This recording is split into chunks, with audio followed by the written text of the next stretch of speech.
Hello बच्चों। तो आज हम स्टार्ट करते हैं our new topic Newton's law of motion. Last की वीडियो में हम डिस्कस कर चुके हैं about the forces and type of forces and type of forces में हम about the balanced and unbalanced forces के बारे में पढ़ चुके हैं डिटेल से कि बैलेंस्ड फोर्सेस किस टाइप को कौन से होते हैं एंड अनबैलेंस्ड फोर्सेस क्या होते हैं और उनका क्या रोल होता है किसी भी बॉडी पर। तो आज हम पढ़ेंगे Newton's law of motion. Newton's law of motion, Newton's ने जो गैलीलियो की स्टडी थी उसको आगे फर्दर स्टडी करा, गैलीलियो के आइडियाज को। उसने गैलीलियोस के जो आइडिया थे फोर्स एंड मोशन के, उनकी स्टडी करके एक 3 फंडामेंटल लॉज दिए जो क्या करते हैं, किसी भी ऑब्जेक्ट के मोशन को बेटा क्या करते हैं, कवर करते हैं। किसी भी ऑब्जेक्ट के मोशन के बारे में बताते हैं कि ऑब्जेक्ट कब मोशन में आएगी और कब नहीं आएगी, ऑब्जेक्ट कब रेस्ट में होगी, ऑब्जेक्ट की वेलोसिटी कब चेंज होगी, ऑब्जेक्ट की वेलोसिटी किस कंडीशन में चेंज नहीं होगी, ऑब्जेक्ट किस कंडीशन में अपनी डायरेक्शन को चेंज करेगी।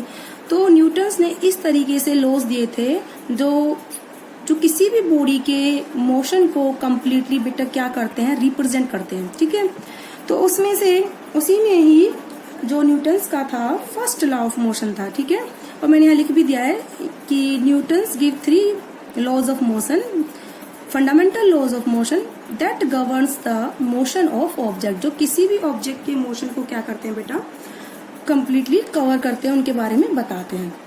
Now the first is the Newton's first law of motion. Newton's first law of motion क्या है बेटा, ये स्टेटमेंट इस तरीके से है, अगर कोई ऑब्जेक्ट रेस्ट में है, अगर किसी ऑब्जेक्ट की स्टेट कैसी है, रेस्ट की है, और अगर कोई ऑब्जेक्ट की कोई भी बॉडी है यूनिफॉर्म मोशन में है तो वो कैसे रहेगी, यूनिफॉर्म मोशन में।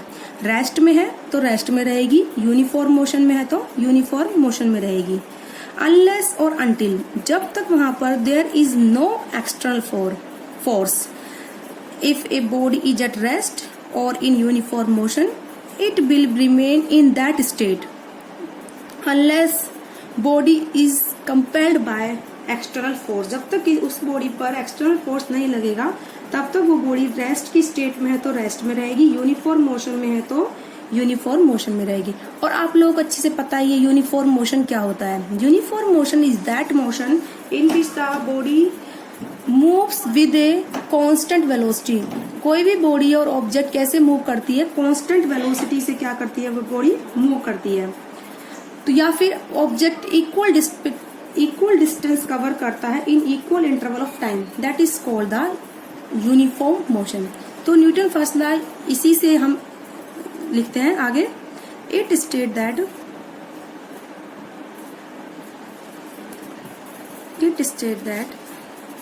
If a body is at rest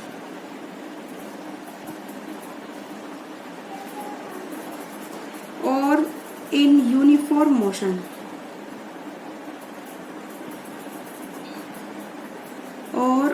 uniform motion in a straight line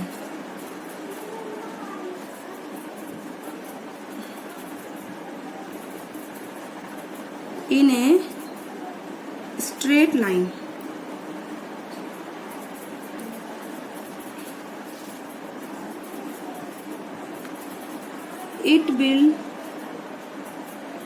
remain in that state until there is no external force,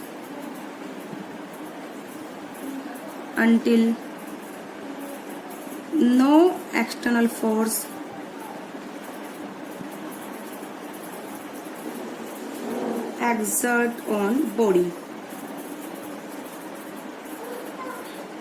जब तक उस बॉडी पर एक्सटर्नल फोर्स नहीं लगेगा तो बॉडी रेस्ट में है तो रेस्ट में रहेगी, और अगर यूनिफॉर्म मोशन में है स्ट्रेट लाइन में तो वो कैसी रहेगी, यूनिफॉर्म मोशन में। आप इसको दूसरे वर्डों में भी कह सकते हो, कोई भी ऑब्जेक्ट है अपनी स्टेट ऑफ मोशन को क्या करती है, रजिस्ट करती है, यानी कि स्टेट को चेंज को, किसी भी स्टेट में चेंज को क्या करती है, रजिस्ट करती है। इस तरीके से आप इसको दूसरे वर्डों में बोल सकते हो। ठीक है, तो ये जो है आप लिख सकते हो इसको भी, और in other words, all objects resist A change in their state of motion, in their state of motion. इसी न्यूटन के फर्स्ट लॉ से बेटा क्या निकल के आता है, लॉ ऑफ इनर्शिया। क्या निकल के आता है बेटा, law of inertia. Law of inertia ये बोलता है बेटा, कोई भी जो बॉडी है अगर वो रेस्ट में है तो वो रेस्ट में रहना चाह रही है, अगर वो यूनिफॉर्म वेलोसिटी से मूव कर रही है तो वो कैसे रहना चाह रही है, यूनिफॉर्म वेलोसिटी से ही मूव करना चाह रही है। तो उसकी टेंडेंसी क्या है बॉडी की, कि उसको डिस्टर्ब ना किया जाए। तो यही बॉडी की, जैसे अगर रेस्ट में है तो रेस्ट में रहना चाहती है, अगर यूनिफॉर्म मोशन में है तो यूनिफॉर्म मोशन में रहना चाहती है। तो मतलब इस वर्ड का मीन्स क्या हुआ बेटा, उसकी टेंडेंसी क्या है बॉडी की कि उसको डिस्टर्ब नहीं करा जाए। ठीक है, तो the tendency of undisturbed object to stay at rest और to keep moving with the same velocity is called inertia.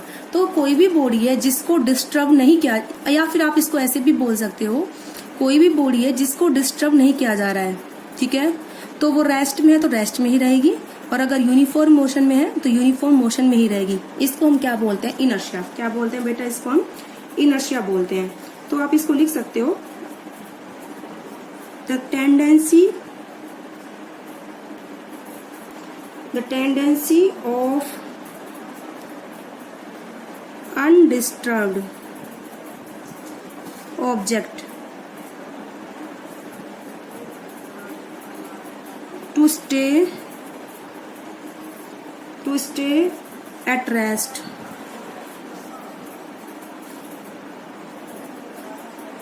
or to keep moving with the same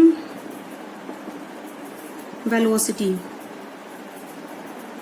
is called inertia। क्या बोलते हैं बेटा इस चीज को, इनर्शिया।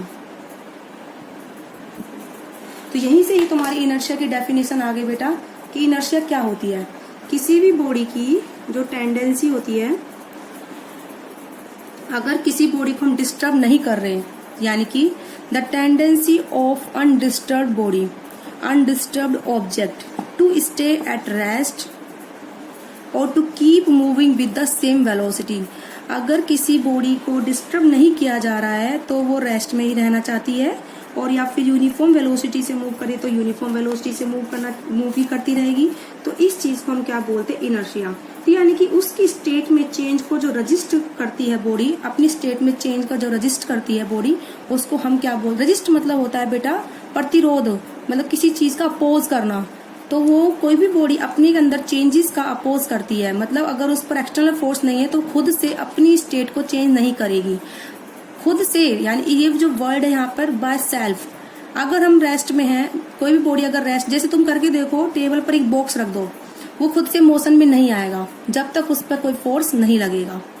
क्लियर है। अब जैसे ये बेटा पेज है, ये जैसे रेस्ट पे तो रेस्ट में ही है, अगर मैं इस पर क्या लगाऊंगी, फोर्स लगाऊंगी, तो कैसा आ गया बेटा, मोशन में। तो इस पर जब तक फोर्स नहीं लगा था तब तक ये रेस्ट में था। तो ये इसी चीज को हम बेटा क्या बोलते हैं, इनर्शिया बोलते हैं। क्या बोलते हैं, इसी चीज को हम इनर्शिया। अब आते हैं हम application of first law of motion. किस पे आते हैं बेटा हम, application of first laws of motion. देखो बेटा, एप्लीकेशन इसकी क्या है, फर्स्ट लॉ ऑफ मोशन की। जैसे अगर कोई गाड़ी एकदम से पहले रेस्ट में है, फिर सडनली वो स्टार्ट होती है, तो जो पैसेंजर है उसको बैकवर्ड डायरेक्शन में क्या लगता है बेटा, फोर्स लगता है। ठीक है, वो बैकवर्ड डायरेक्शन में क्या होता है, पुश होता है, अपोजिट टू द मोशन। तो आप इसको लिख सकते हो, application number 1, a passenger feel jerk या फिर push in backward direction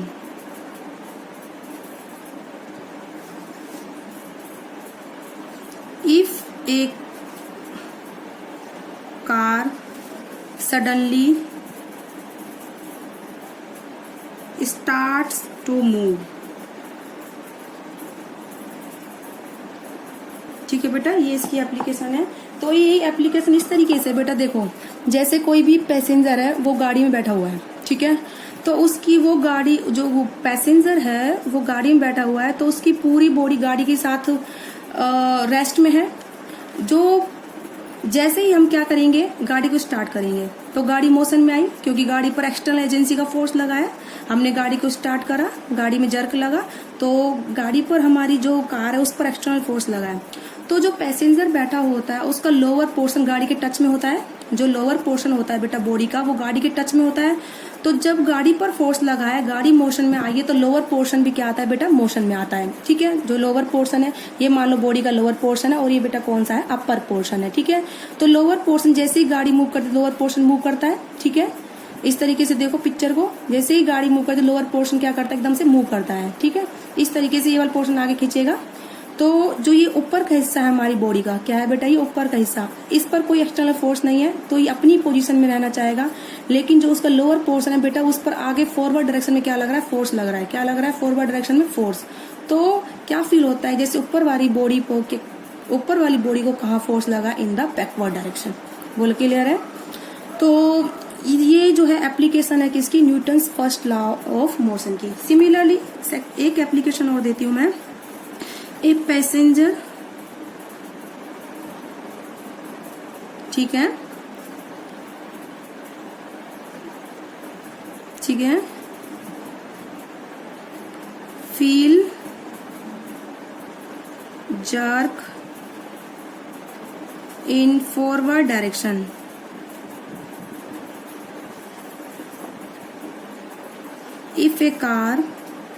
if a moving car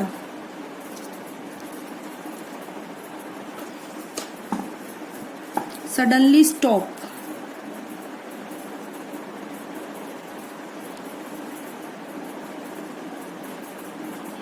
ठीक है। तो दूसरी एप्लीकेशन बेटा ये लिखवाई है मैंने, जैसे कोई पैसेंजर है, पहले कोई गाड़ी मोशन में है, तो हमारी जो कार मोशन में है और साथ में पैसेंजर भी क्या है, मोशन में है। अगर जैसे ही गाड़ी एकदम से क्या होती है बेटा, स्टॉप होती है। क्या होती है, स्टॉप। तो देखो बेटा, जैसे हमारी कार रेस्ट में आई, ठीक है, बॉडी का लोअर पोर्शन कार के साथ टच में है, वो भी क्या हो गया, रेस्ट में आ गया। लेकिन बिफोर अप्लाइंग द ब्रेक हमारा जो मोशन कैसा था, फॉरवर्ड डायरेक्शन में था। कैसा था बेटा, फॉरवर्ड डायरेक्शन में था।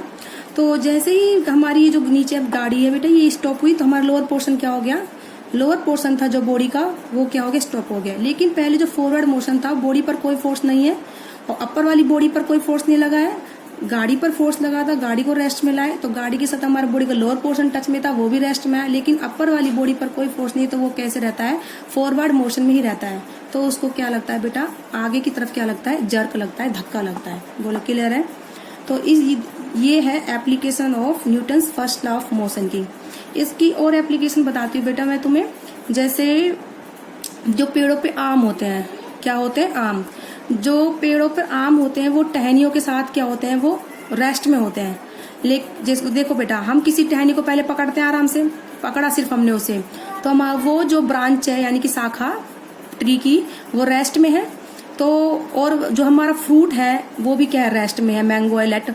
तो जैसे ही हम क्या करते हैं, ब्रांच को एकदम से क्या करते हैं, डाउनवर्ड डायरेक्शन में क्या करते हैं, पुश करते हैं डाउनवर्ड डायरेक्शन में, उसको क्या लगाते हैं, जर्क लगाते हैं डाउनवर्ड डायरेक्शन में। तो जो ब्रांच है वो क्या जाती है बेटा, मोशन में। लेकिन जो मैंगो था वो क्या था, रेस्ट में।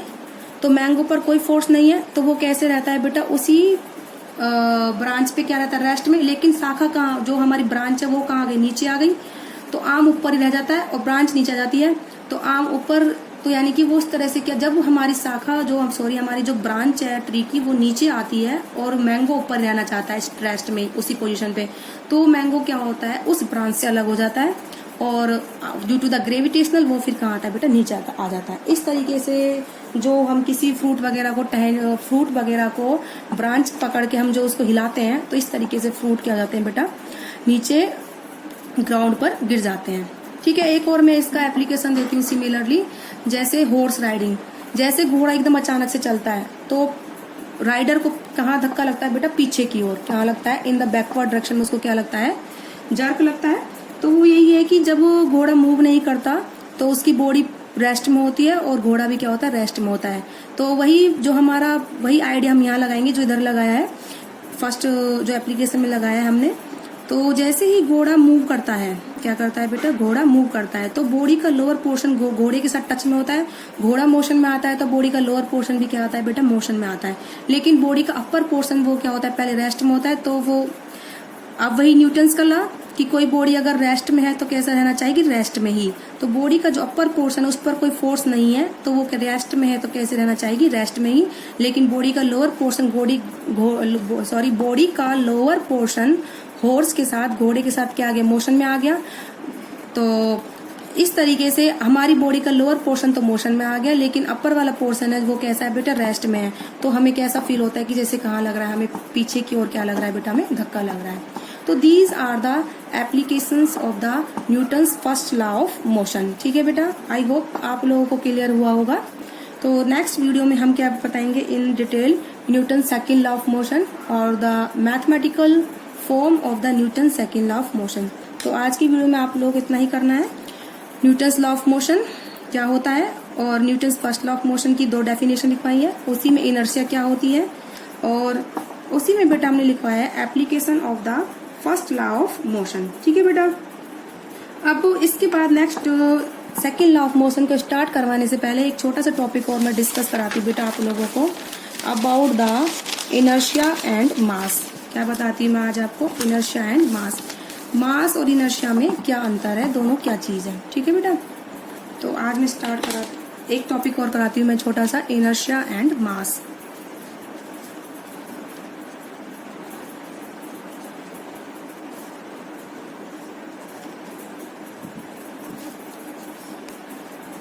देखो बेटा, ये इनर्शिया एंड मास क्या है, पहले तो मैं आप लोगों को बताना चाहूंगी।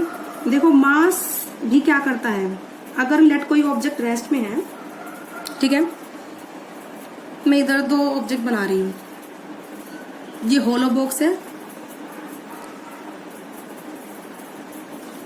और ये बेटा आयरन बॉक्स है। ऑफ कोर्स आयरन बॉक्स का मास ज्यादा होगा देन द होलो बॉक्स। तो इन दोनों बॉक्स को मोशन में लाने के लिए हम फोर्स लगाएंगे, तो हमें किस बॉक्स को मोशन में लाने के लिए ज्यादा फोर्स लगाना पड़ेगा। ऑफ कोर्स आप लोगों का आंसर होगा आयरन बॉक्स, बिकॉज दोनों सेम साइज के हैं। ये भी मान लो दोनों ही बॉक्स कैसे हैं बेटा, सेम साइज के हैं, सेम साइज के ही हमारे दोनों बॉक्स हैं। लेकिन जो मास होगा वो आयरन बॉक्स वाले का क्या होगा बेटा, ज्यादा होगा, बिकॉज ये होलो है और ये अंदर से खाली बॉक्स है और ये वाला बॉक्स है जो अंदर से बेटा कैसा है, फिल है। तो आयरन बॉक्स में ज्यादा मास होगा, तो इसकी स्टेट को चेंज करने के लिए हमें ज्यादा फोर्स अप्लाई करना पड़ेगा आयरन बॉक्स की, बिकॉज इसका मास क्या है बेटा, ज्यादा है। तो हमें आयरन जो बॉक्स है, हैवी बॉक्स है, इसकी स्टेट को चेंज करने के लिए ज्यादा फोर्स लगाना पड़ रहा है, ज्यादा फोर्स अप्लाई करना पड़ रहा है। तो मीन्स क्या हुआ, इस बॉडी की इनर्शिया क्या है, ज्यादा है। बॉडी की इनर्शिया क्या है, ज्यादा है। इसका मतलब ये भी हुआ इनडायरेक्टली, अगर मास ज्यादा है तो इनर्शिया भी ज्यादा है। बोलो क्लियर है, ये बात तुम लोगों को समझ में आई। तो इसी चीज को मैं बता रही हूँ कि प्रॉपर्टी जो ऑब्जेक्ट की है, जो इनर्शिया है किसी भी ऑब्जेक्ट की प्रॉपर्टी, वो किस चीज पर डिपेंड करती है, उस बॉडी का मास कितना है, उस बॉडी का मास बेटा कितना है, इस चीज पर क्या डिपेंड करता है, इनर्शिया। तो आप लिख सकते हो यहीं से ही, इनर्शिया क्या होती है, inertia is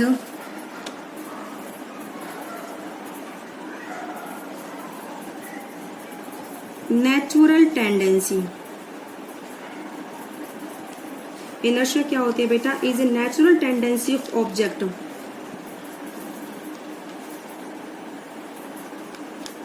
to resist of an object to resist change in its state of motion.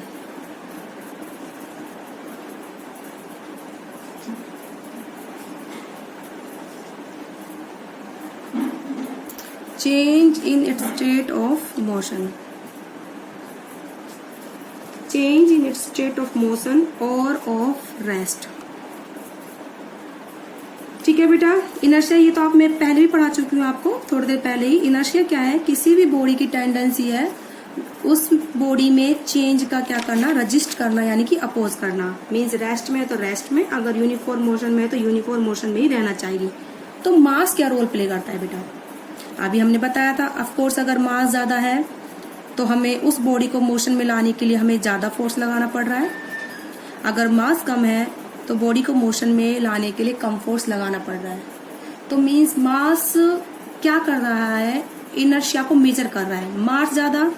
मास अगर ज्यादा है तो उस बॉडी की इनर्शिया भी बेटा क्या है, ज्यादा है ऑफ कोर्स। ठीक है, तो मास इज